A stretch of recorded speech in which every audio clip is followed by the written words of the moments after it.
തൃത്വനാമം വാഴ്ത്തപ്പെടട്ടെ. ദൈവനാമത്തിൽ സ്നേഹവന്ദനം.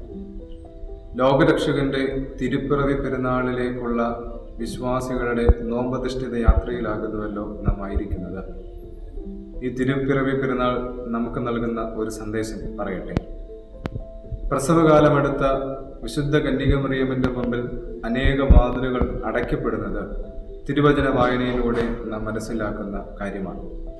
അങ്ങവസാനം വാതിലുകളില്ലാത്ത കാലിക്കൂട്ടിൽ ക്രിസ്തു പിറന്നു വീഴുമ്പോൾ ലോകരുടെ മുമ്പിൽ ഒരിക്കലും അടയ്ക്കപ്പെടാത്ത സ്വർഗത്തിലേക്കുള്ള വാതിലായി ക്രിസ്തു മാറുന്നത് നമ്മൾ കാണുന്നുണ്ട്. ഈ ക്രിസ്മസ് നമ്മളോട് പറയുകയാണ്, ആ വാതിലിലൂടെ സ്വർഗത്തെ സ്വീകരിക്കുവാൻ നമുക്ക് കഴിയണം. കൂടാതെ അനേകരെ ദൈവത്തിങ്കിലേക്ക് അടുപ്പിക്കുന്ന വാതിലായി തീരുവാനും നമുക്ക് സാധിക്കണം.